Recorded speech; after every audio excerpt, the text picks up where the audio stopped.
Quimera Audiolivros apresenta Revista Espírita, Jornal de Estudos Psicológicos, publicado sob a direção de Allan Kardec, 1858, junho, primeira parte. Teoria das manifestações físicas, segundo artigo. Rogamos aos nossos leitores o obséquio de se reportarem ao primeiro artigo que publicamos acerca desse assunto. Sendo este a sua continuação, seria pouco inteligível se não se tivesse em mente aquele começo. As explicações que demos sobre as manifestações físicas, como dissemos, fundam-se sobre a observação e a dedução lógica dos fatos. Concluímos de acordo com o que vimos. Agora, como se operam, na matéria eterizada, as modificações que vão torná-la perceptível e tangível. Deixemos, primeiro, que falem os espíritos, a quem interrogamos a respeito desse assunto, acrescentando depois os nossos próprios comentários. As respostas seguintes foram dadas pelo Espírito São Luís, concordam com o que nos havia sido dito anteriormente por outros espíritos. 1. Como pode um espírito aparecer com a solidez de um corpo vivo? Resposta. Ele combina uma parte do fluido universal com o fluido que o médium libera, próprio a esse efeito. A sua vontade, esse fluido toma a forma que o espírito deseja, mas em geral a forma é impalpável. 2. Qual é a natureza desse fluido? Resposta. Fluido, está dito tudo. 3. Esse fluido é material? Resposta. Semimaterial. 4. É esse fluido que compõe o perispírito? Resposta. Sim, é a ligação do espírito à matéria. 5. É esse fluido que dá vida, o princípio vital? Resposta. Sempre ele, eu disse ligação. 6. Esse fluido é uma emanação da divindade? Resposta. Não. 7. É uma criação da divindade? Resposta. Sim, tudo é criado, exceto o próprio Deus. 8. O fluido universal tem alguma relação com o fluido elétrico, do qual conhecemos os efeitos? Resposta. Sim, é o seu elemento. 9. A substância etérea que existe entre os planetas, é o fluido universal em questão? Resposta. Ele envolve os mundos. Sem o princípio vital, nada viveria. Se um homem se elevasse além do envoltório fluídico que circunda os globos, pereceria, porquanto o princípio vital dele se retiraria, para juntar-se à massa. Esse fluido vos anima, é ele que respirais. 10. Esse fluido é o mesmo em todos os globos? Resposta.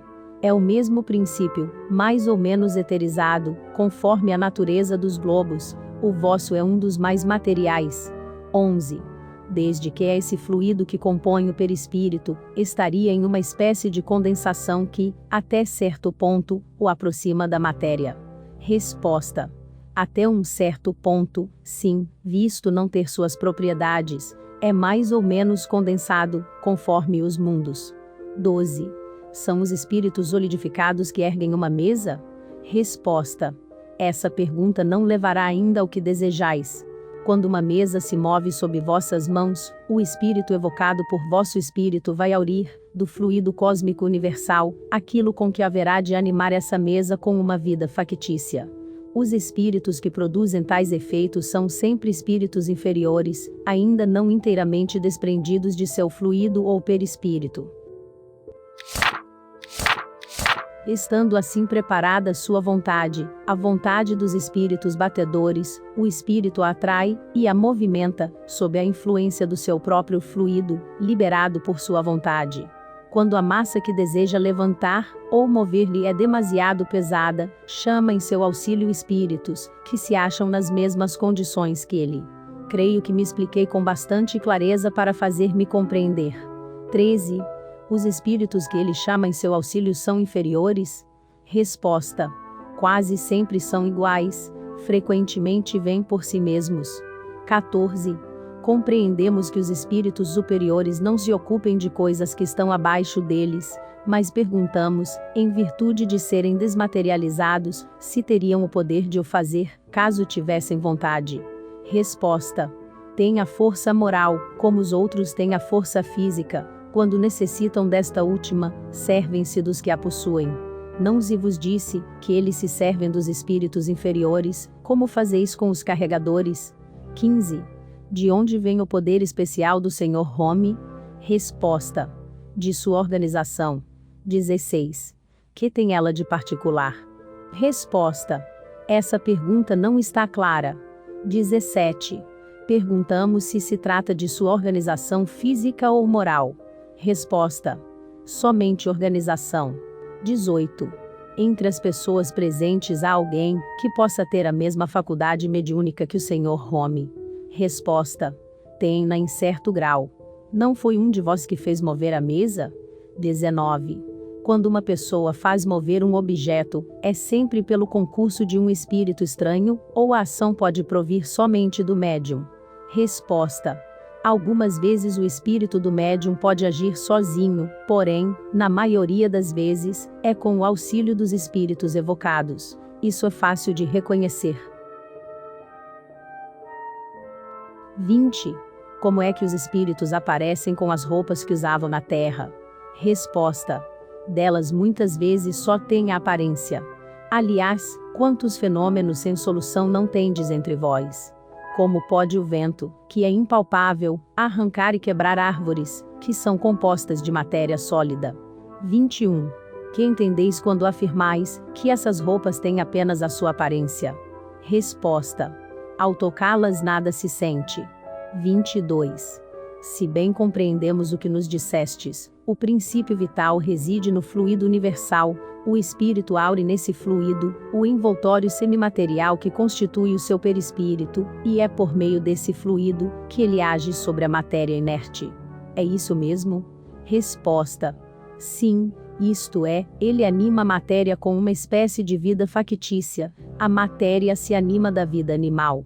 A mesa que se move sob vossas mãos vive e sofre como animal, obedece por si mesma ao ser inteligente.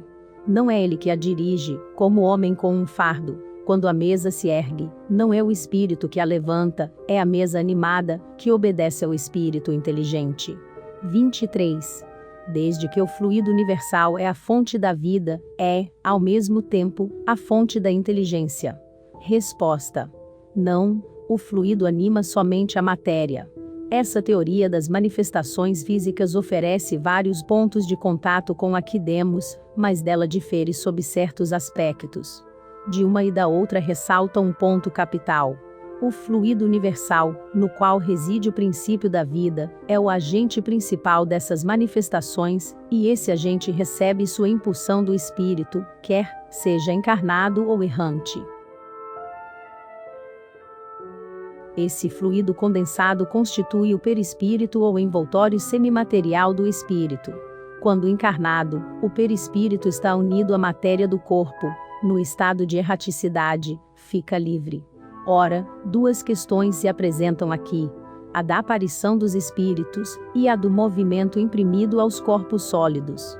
Em relação à primeira, diremos que, no estado normal, a matéria eterizada do perispírito escapa à percepção dos nossos órgãos. Só a alma pode vê-la, quer em sonho, quer em estado sonambúlico, ou, até mesmo, semi-adormecida, numa palavra, toda vez em que houver suspensão total ou parcial da atividade dos sentidos.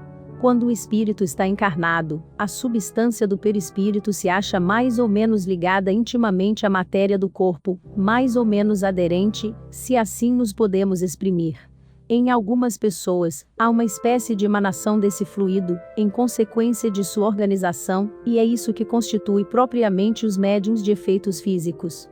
Emanando do corpo, esse fluido se combina, segundo leis que nos são desconhecidas, com o fluido que forma o envoltório semimaterial de um espírito estranho.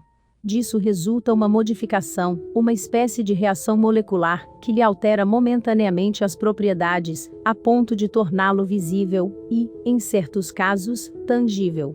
Esse efeito pode produzir-se com ou sem o concurso da vontade do médium. É isso que distingue os médiuns naturais dos médiuns facultativos. A emissão do fluido pode ser mais ou menos abundante.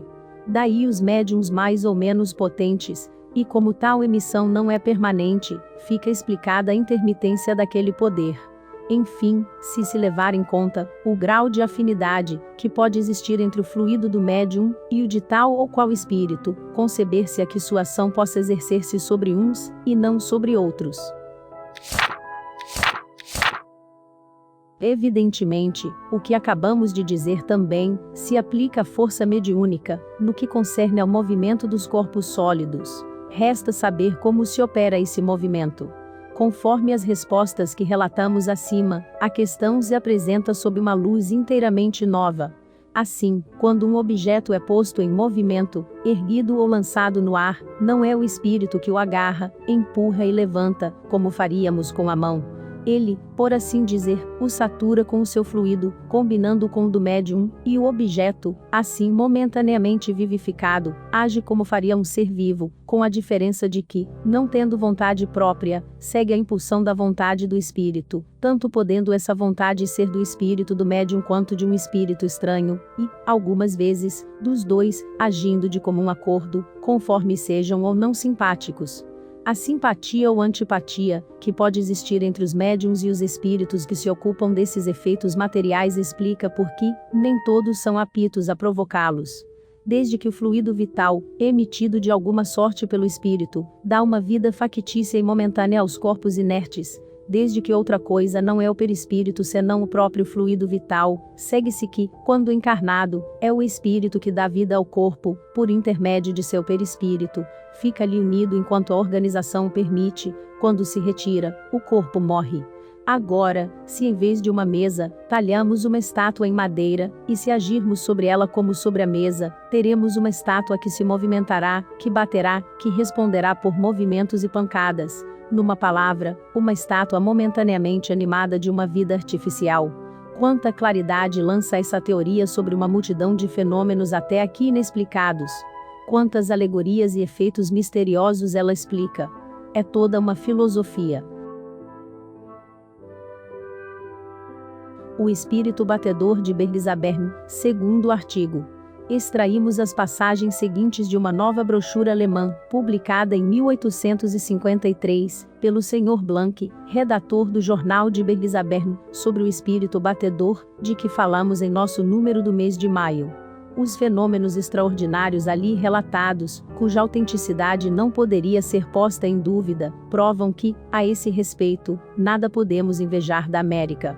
Notar-se-á, nesse relato, o cuidado minucioso com que os fatos foram observados. Seria desejável que em caso semelhante se votasse a mesma atenção e a mesma prudência. Sabe-se hoje que os fenômenos desse gênero não resultam de um estado patológico, mas denotam sempre, entre aqueles em que se manifestam, uma excessiva sensibilidade, fácil de ser superexcitada. O estado patológico não é a causa eficiente, mas pode ser-lhe consecutivo. A mania de experimentação, em casos análogos, mais de uma vez, causou acidentes graves que não teriam ocorrido, se tivesse deixado a natureza agir por si mesma. Em nossa instrução prática sobre as manifestações espíritas, encontram-se os conselhos necessários para esse fim. Sigamos o Sr. Blank em seu relato. Os leitores de nossa brochura, intitulada Os Espíritos Batedores, viram que as manifestações de Philippine Saint-Ger têm um caráter enigmático e extraordinário. Relatamos esses fatos maravilhosos desde seu início até o momento em que a criança foi conduzida ao médico real do cantão. Examinaremos agora o que se passou desde aquele dia. Quando a criança deixou a casa do Dr. Bentiner, para regressar à casa paterna, as batidas e arranhaduras recomeçaram na casa do pai Saint-Ger. Até esse momento, e mesmo depois da cura completa da jovem, as manifestações foram mais marcantes e mudaram de natureza. Neste mês de novembro, 1852, o espírito começou a assobiar. A seguir ouvia-se um ruído comparável ao de uma roda de carrinho de mão, que girasse sobre o seu eixo seco e enferrujado. Mas o mais extraordinário de tudo, incontestavelmente, foi a desordem dos móveis no quarto de Philippine, desordem que durou 15 dias. Uma ligeira descrição do lugar parece-me essencial. O quarto tem aproximadamente 18 pés de comprimento por 8 de largura, chega-se a ele pela sala comum. A porta que comunica essas duas peças abre-se à direita. O leito da criança estava colocado à direita. No meio, havia um armário e, no canto esquerdo, a mesa de trabalho de Saint-Ger, na qual foram feitas duas cavidades circulares, cobertas por tampas. Na noite em que começou o tumulto, a senhora Saint-Ger e Francisque, sua filha mais velha, estavam sentadas na primeira sala, perto de uma mesa, ocupadas em descascar vagens. De repente uma pequena roda, lançada do quarto de dormir, caiu perto delas. Ficaram tanto mais amedrontadas quanto sabiam que ninguém, além de Philippine, então mergulhada em sono profundo, se encontrava no quarto. Além disso, a rodinha fora lançada do lado esquerdo, embora se achasse na prateleira de um pequeno móvel, colocado à direita. Se houvesse partido do leito, deveria ter alcançado a porta, e aí se detido. Tornava-se evidente, portanto, que a criança nada tinha a ver com o caso. Enquanto a família Saint-Ger externava sua surpresa sobre o acontecimento, alguma coisa caiu da mesa no chão. Era um pedaço de pano que, antes, estava mergulhado numa bacia cheia de água. Ao lado da rodinha jazia também uma cabeça de cachimbo, havendo a outra metade ficado sobre a mesa. O que tornava a coisa ainda mais incompreensível, era que a porta do armário, onde estava a pequena roda, antes de ser atirada, achava-se fechada, a água da bacia não estava agitada, e nenhuma gota se havia derramado sobre a mesa. De repente a criança, sempre adormecida, grita do leito: "Pai, vá embora", ele atira. "Saiam, eles vos atirarão também." Obedeceram a essa ordem, e assim que foram à primeira sala, a cabeça do cachimbo foi atirada com muita força, sem que, no entanto, se quebrasse. Uma régua, que Philippine usava na escola, seguiu o mesmo caminho. O pai, a mãe e sua filha mais velha entreolhavam-se apavorados, e, como refletissem sobre o caminho a tomar, uma grande plaina do senhor Saint-Ger e uma grande tora de madeira, foram lançadas de sua banca de carpinteiro para o outro quarto. Sobre a mesa de trabalho, as tampas estavam no lugar, e, apesar disso, os objetos que elas cobriam, também haviam sido jogados longe. Na mesma noite os travesseiros da cama foram lançados sobre o armário e o cobertor atirado contra a porta. Num outro dia haviam posto aos pés da menina, debaixo do cobertor, um ferro de passar pesando cerca de 6 libras. Logo foi atirado na outra sala, o cabo tinha sido retirado, e foi encontrado sobre uma cadeira no quarto de dormir. Fomos testemunhas de que cadeiras colocadas, a cerca de 3 pés do leito foram derrubadas, e as janelas abertas, embora antes estivessem fechadas, e isso tão logo havíamos virado as costas para entrar na peça vizinha. Uma outra vez, 2 cadeiras foram levadas para cima da cama, sem desarrumar as cobertas. No dia 7 de outubro havia-se fechado firmemente a janela e estendido diante dela um lençol branco. Desde que deixamos o quarto, foram dados golpes redobrados, e tão violentos que as pessoas que passavam pela rua fugiram espavoridas. Correram para o quarto. A janela estava aberta, o lençol jogado sobre o pequeno armário ao lado, a coberta do leito, e os travesseiros no chão, as cadeiras de pernas para o ar, e a criança em seu leito, protegida unicamente pela camisola. Durante 14 dias a senhora Saint-Ger somente se ocupou de arrumar a cama. Uma vez tinham deixado uma harmônica sobre uma cadeira. Sons fizeram-se ouvir. Entrando precipitadamente no quarto encontraram a criança, como sempre, tranquilamente deitada em sua cama. O instrumento estava sobre a cadeira, mas não tocava mais. Uma noite o senhor Saint-Ger saía do quarto da filha quando recebeu, nas costas, a almofada de um assento. De outra vez, foi um par de chinelos velhos, sapatos que estavam debaixo do leito ou tamancos, que lhe iam ao encontro. Muitas vezes também sopravam a vela acesa, colocada sobre a mesa de trabalho. As pancadas e as arranhaduras alternavam-se com essa demonstração do mobiliário. O leito parecia movimentar-se por mão invisível. A ordem de balançai a cama, oninai a criança, o leito ia e vinha, num e noutro sentido, com barulho, a ordem de alto, ele parava. Nós, que presenciamos o fato, podemos afirmar que 4 homens, que se sentaram na cama foram levantados também, sem poderem deter o seu movimento. foram erguidos com o móvel. Ao fim de 14 dias, cessou a desordem dos móveis, e a essas manifestações sucederam-se outras. Na noite do dia 26 de outubro, encontravam-se no quarto, dentre outras pessoas, os senhores Louis Soenen, licenciado em Direito, e o capitão Simon, ambos de Wissembourg, assim como o senhor Sievert, de Bergzabern. Nesse momento Philippine Saint-Ger encontrava-se mergulhada em sono magnético. O senhor Sievert apresentou-lhe um papel contendo cabelos, para ver o que faria com eles. Ela abriu o papel sem, no entanto, pôr os cabelos à mostra, aplicou-os sobre as pálpebras fechadas, e depois os afastou, como se quisesse examiná-los à distância, dizendo: "Gostaria muito de saber o que contém esse papel."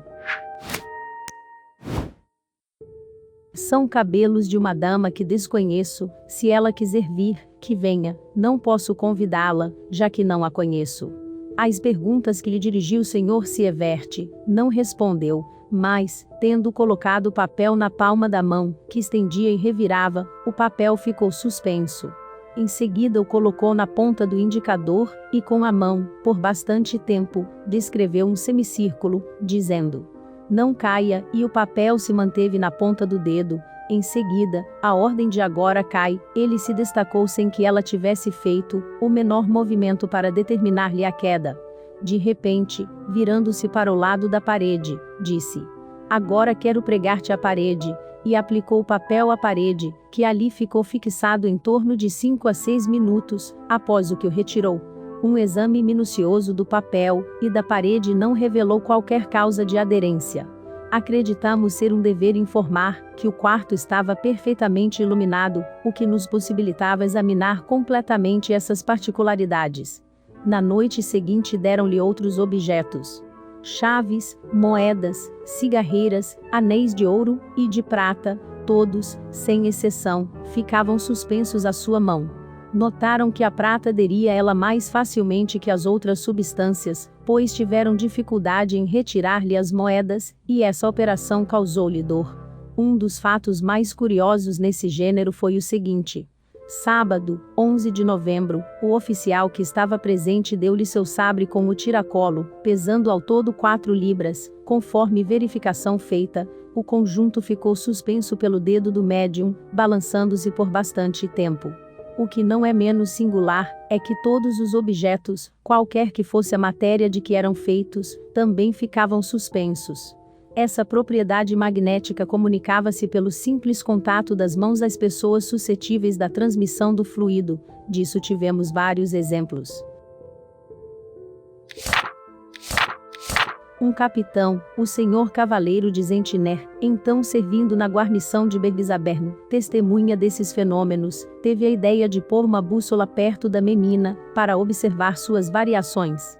Na primeira tentativa, a agulha desviou-se 15 graus, permanecendo imóvel nas seguintes, embora a criança segurasse em uma das mãos, e a acariciasse com a outra. Essa experiência provou que esses fenômenos não poderiam ser explicados pela ação do fluido mineral, até porque a atração magnética não se exerce indiferentemente sobre todos os corpos. Habitualmente, quando a pequena sonâmbula se dispunha a iniciar suas sessões, chamava ao quarto todas as pessoas que lá se encontravam. Simplesmente dizia: "Vinde, vinde", ou então "Dai, dai". Muitas vezes só se tranquilizava quando todas as pessoas, sem exceção, estavam perto de sua cama. Então pedia, com diligência e impaciência, um objeto qualquer, tão logo lhe era dado, ligava-se a seus dedos. Frequentemente acontecia que 10, 12 ou mais pessoas estavam presentes e cada uma lhe apresentava vários objetos. Durante a sessão não permitia que lhe tomassem nenhum deles, parecia sobretudo preferir os relógios, abria-os com grande habilidade, examinava o movimento, fechava-os e depois os colocava perto de si, para cuidar de outra coisa. Ao final, devolvia a cada um o que lhe haviam confiado, examinava os objetos com os olhos fechados e jamais se enganava de proprietário. Se alguém estendesse a mão, para tomar o que não lhe pertencia, ela o repelia. Como explicar essa distribuição múltipla, e sem erros a tão grande número de pessoas? Em vão, tentaram fazer o mesmo com os olhos abertos. Terminada a sessão e retirados os estranhos, as pancadas e arranhaduras, momentaneamente interrompidas, recomeçaram. É preciso acrescentar que a criança não queria que ninguém ficasse ao pé de sua cama, perto do armário, o que entre os dois móveis deixava um espaço de aproximadamente um pé. Se alguém aí se interpusesse, com um gesto os afastava. E se recusassem, demonstrava grande inquietude, ordenando, com gestos imperiais, que deixassem o lugar.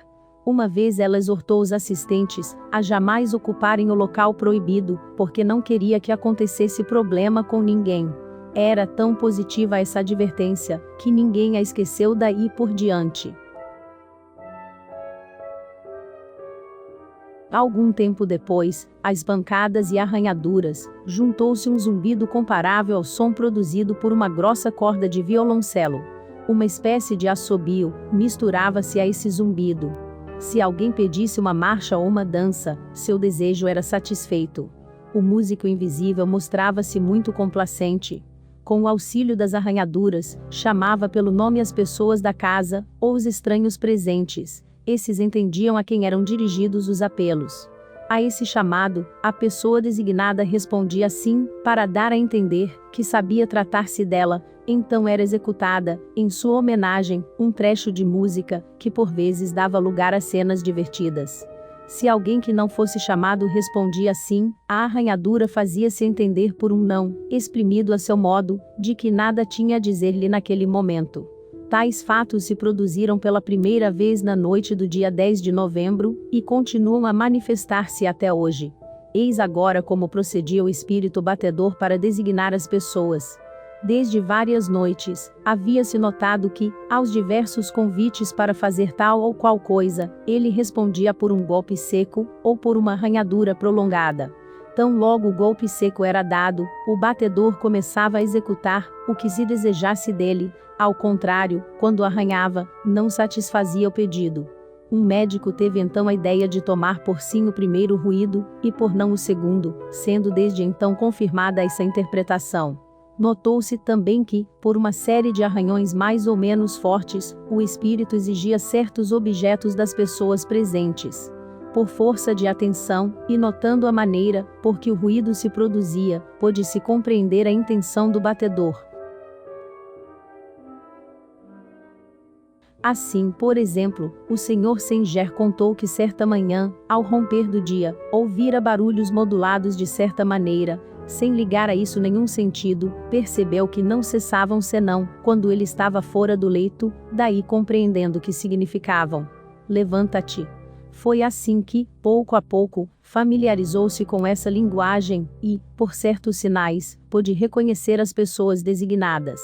Chegou o aniversário do dia, em que o espírito batedor se havia manifestado pela primeira vez. Numerosas mudanças se tinham operado no estado de Philippine Sanger. As batidas, os arranhões e os zumbidos continuavam, mas, a todas essas manifestações, juntou-se um grito particular, que ora se assemelhava ao de um ganso, ora ao de um papagaio, ou ao de qualquer outra ave de grande porte. Ao mesmo tempo, ouvia-se como que repicar na parede, semelhante ao ruído das bicadas de um pássaro. Nessa época, Philippine Sanger falava muito durante o sono, parecendo preocupada sobretudo com um certo animal, semelhante a um papagaio, postado ao pé do leito, gritando e dando bicadas na parede. Desejando-se ouvir o papagaio gritar, este emitia gritos pungentes. Fizeram-se diversas perguntas, às quais respondeu por gritos do mesmo gênero. Várias pessoas ordenaram-lhe dizer cacatoês, e foi ouvida distintamente a palavra cacatoês, como se houvera sido pronunciada pelo próprio pássaro. Silenciaremos sobre os fatos menos interessantes, limitando-nos a relatar o que houve de mais notável em relação às modificações sobrevindas ao estado físico da garota. Algum tempo antes do Natal, as manifestações renovaram-se com mais energia, os golpes e os arranhões tornaram-se mais violentos e duravam mais tempo. Mais agitada que de costume, muitas vezes Philippine pedia para não dormir em sua cama, e, sim, na de seus pais, rolava no leito, clamando: "Não posso mais ficar aqui, vou sufocar, eles vão me encerrar na parede, socorro!" E sua calma só retornava quando a carregavam para o outro leito. Apenas nele se achava, e golpes muito fortes eram ouvidos no alto, pareciam partir do sótão, como se um carpinteiro martelasse sobre as vigas. Algumas vezes eram tão vigorosos, que a casa ficava toda abalada, as janelas vibravam, e as pessoas presentes sentiam o chão tremer sob os pés. Golpes semelhantes eram dados igualmente contra a parede, perto da cama. Às perguntas formuladas, as mesmas pancadas respondiam como ordinariamente, alternando-se sempre com as arranhaduras.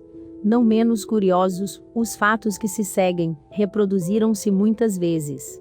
Quando todo o ruído havia cessado, e a menina repousava tranquilamente em seu pequeno leito, viram-na muitas vezes prostrar-se, e unir as mãos, mantendo fechados os olhos. Depois virava a cabeça para todos os lados, ora à direita, ora à esquerda, como se algo extraordinário atraísse sua atenção. Um amável sorriso corria-lhe então sobre os lábios. Dir-se-ia que se dirigia a alguém, estendia as mãos, e, por esse gesto, compreendia-se que apertaria as mãos de alguns amigos ou conhecidos. Viram-na também depois de tais cenas retomar sua primeira atitude suplicante, unindo novamente as mãos, e curvando a cabeça até tocar o cobertor, após o que se endireitava e derramava lágrimas. Então suspirava e parecia orar com grande fervor. Nesses momentos sua fisionomia se transformava. Ficava pálida e adquiria a expressão de uma mulher de 24 a 25 anos.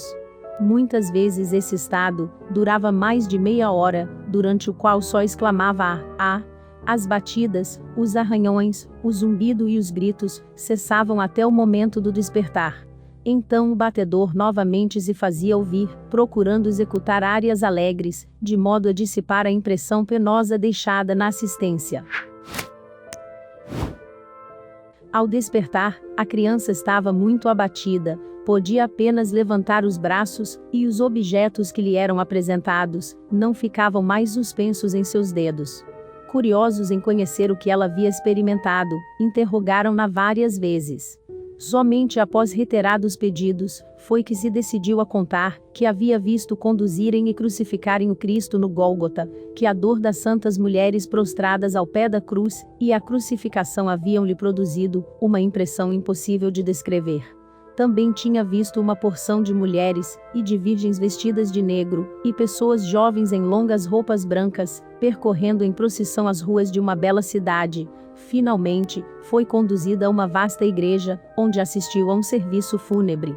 Em pouco tempo o estado de Philippine Sanger se alterou de modo a causar inquietação quanto à sua saúde, porque, estando acordada, divagava e sonhava em voz alta, não reconhecia os pais, nem a irmã, nem qualquer outra pessoa, vindo esse estado agravar-se mais ainda por uma completa surdez, que persistiu durante 15 dias.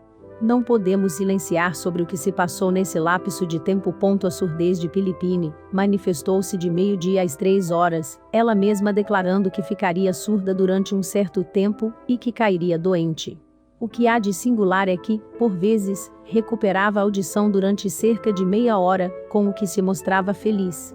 Ela própria predizia o momento em que a surdez se manifestaria e desapareceria. Uma vez, entre outras, anunciou que à noite, às 8h30, ouviria claramente durante uma meia hora. Com efeito, a hora predita voltou a ouvir, e isso durou até às 9 horas. Durante a surdez, seus traços se modificavam, seu rosto adquiria uma expressão de estupidez, que perdia tão logo retornava ao estado normal. Nada então causava impressão sobre ela. Ficava sentada, olhando as pessoas presentes fixamente, e sem as reconhecer. Ninguém se podia fazer compreender a não ser por sinais, aos quais em geral não respondia, limitando-se a fitar os olhos sobre os que lhe dirigiam a palavra. Uma vez agarrou pelo braço, de repente, uma das pessoas presentes, e lhe disse, empurrando-a: "Quem és, pois?" Nessa situação permanecia às vezes por mais de hora e meia imobilizada na cama. Seus olhos mantinham-se semi-abertos e parados num ponto qualquer, de vez em quando giravam à direita e à esquerda, voltando depois ao mesmo lugar. Toda a sensibilidade parecia então embotada. O pulso apenas batia, e, quando lhe colocavam uma lâmpada diante dos olhos, não fazia nenhum movimento. Dir-se-ia morta. Durante a surdez, numa noite em que se achava deitada, aconteceu pedir uma lousa e um giz, escrevendo em seguida: às 11 horas falarei alguma coisa, mas exijo que permaneçam quietos e silenciosos.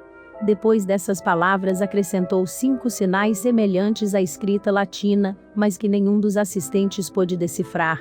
Foi escrito na lousa, que ninguém compreendia aqueles sinais. Em resposta a essa observação, ela escreveu: não é que não possais ler? E mais embaixo: não é alemão, é uma língua estrangeira. Em seguida, virando a lousa, escreveu do outro lado: Francisque, sua irmã mais velha, sentar-se à mesa, e escreverá o que eu ditar. Fez acompanhar essas palavras de 5 sinais semelhantes aos primeiros e entregou a lousa. Notando que tais sinais ainda não eram compreendidos, pediu de volta a lousa, e a ditou. São ordens particulares. Um pouco antes das 11 horas, disse: ficai tranquilos, que todos se sentem e prestem atenção, e, ao baterem 11 horas, virou-se em seu leito, e entrou em sono magnético habitual. Alguns instantes mais tarde pôs-se a falar, sem interrupção, durante cerca de meia hora. Entre outras coisas declarou que durante o ano em curso produzir-se-iam fatos que ninguém compreenderia, e que todas as tentativas feitas para os explicar seriam infrutíferas. Durante a surdez da jovem sengera desordem dos móveis, a abertura inexplicada das janelas, e a extinção das luzes colocadas na mesa de trabalho repetiram-se várias vezes. Certa noite aconteceu que 2 bonés, que estavam pendurados em um cabide do quarto de dormir, foram atirados sobre a mesa do outro quarto, derrubando uma xícara cheia de leite, que se esparramou pelo chão. As batidas contra o leito eram tão violentas que o deslocaram de seu lugar. Algumas vezes foi mesmo desmontado ruidosamente, sem que as pancadas se fizessem ouvir. Como houvesse ainda pessoas incrédulas, ou que atribuíam essas singularidades a uma brincadeira da criança, que, segundo elas, batia ou arranhava com os pés, ou com as mãos, se bem tivessem os fatos sido constatados por mais de 100 testemunhas, e que fora verificado, que a mocinha tinha os braços estendidos sobre a coberta enquanto se produziam os ruídos, o capitão Zentner imaginou um meio de os convencer. Mandou trazer da caserna 2 cobertores muito grossos, os quais foram postos um sobre o outro, e ambos envolveram o colchão e os lençóis da cama. Eram felpudos, de tal sorte que nele seria impossível produzir o mais leve ruído por simples atrito. Vestindo uma simples camisa e uma camisola de dormir, Pilipine foi colocada sobre os cobertores, apenas acomodada. As arranhaduras e os golpes se produziram como antes, ora na madeira do leito, ora no armário vizinho, conforme o desejo que era manifestado. Acontecia muitas vezes que quando alguém cantarolava ou assobiava uma área qualquer o batedor o acompanhava, e os sons percebidos pareciam provir de 2, 3 ou 4 instrumentos. Ao mesmo tempo ouvia-se arranhar, bater, assobiar e retumbar, conforme o ritmo da área cantada. Muitas vezes também o batedor pedia a um dos assistentes que cantasse uma canção, designava-o pelo processo que já conhecemos, e, quando a pessoa compreendia que era a si mesma, que o espírito se dirigia, perguntava, por sua vez, se devia cantar tal ou qual área. Respondia-se-lhe por sim ou não. Ao cantar, a área indicada, um acompanhamento de zumbidos e assobios, fazia-se ouvir perfeitamente no compasso. Depois de uma música alegre, frequentemente o espírito pedia o hino Grande Deus, nós te louvamos, ou a canção de Napoleão I. Se lhe pedisse para tocar sozinho esta última canção, ou qualquer outra, executava do começo ao fim. As coisas iam assim na casa do Senger, quer de dia, quer de noite, durante o sono, ou no estado de vigília da menina, até o dia 4 de março de 1853, época em que as manifestações entraram numa nova fase. Esse dia foi marcado por um fato ainda mais extraordinário que os precedentes, continuação no próximo número. Observação: esperamos que nossos leitores não nos censurem pela extensão que demos a esses curiosos detalhes, e que leiam a sua continuação com não menor interesse. Faremos notar que esses fatos não nos vêm de além-março, cuja distância é um grande argumento, pelo menos para certos cépticos, nem mesmo vem de além reno, porquanto se passaram em nossas fronteiras, quase sob nossos olhos, e há 6 anos apenas.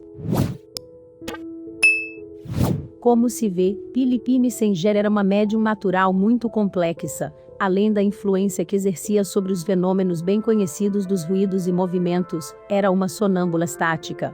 Conversava com seres incorpóreos que via, ao mesmo tempo via os assistentes, e lhes dirigia a palavra, embora nem sempre lhes respondesse, o que prova que em certos momentos se achava isolada. Para aqueles que conhecem os efeitos da emancipação da alma, as visões que relatamos, nada tem que não possam ser explicadas facilmente. Nesses momentos de êxtase, é provável que o espírito da criança se visse transportado para algum país longínquo, onde assistia, talvez em recordação, a uma cerimônia religiosa. Pode-se admirar da lembrança que conservava ao despertar, mas esse fato não é insólito. De resto, pode-se notar que a lembrança era confusa, sendo necessário insistir muito para provocá-la. Se observarmos atentamente o que se passava durante a surdez, reconheceremos sem dificuldade um estado cataléptico. Uma vez que essa surdez era apenas temporária, é evidente que não provocava alterações nos órgãos da audição. O mesmo podemos dizer da obliteração momentânea das faculdades mentais, que nada tinha de patológico, visto que, num dado instante, tudo voltava ao estado normal. Essa espécie de estupidez aparente resultava de um desprendimento mais completo da alma, cujas excursões faziam-se com maior liberdade, não deixando aos sentidos senão a vida orgânica. Que se julgue, pois, o efeito desastroso que teria resultado de uma intervenção terapêutica em semelhante circunstância. Fenômenos do mesmo gênero podem produzir-se a cada momento. Não saberíamos, nesse caso, recomendar maior circunspecção. Uma imprudência pode comprometer a saúde e até mesmo a vida. Apoie este canal para que possamos manter nosso projeto de distribuir audiolivros de qualidade gratuitamente para todos. A sua ajuda é essencial para mantermos o nosso trabalho. Faça uma doação pelo Pix de qualquer valor pela chave telefônica na descrição abaixo, ou pelo link do QR Code na descrição do vídeo. Se preferir transferência bancária, confira as informações na descrição abaixo. Muito obrigado.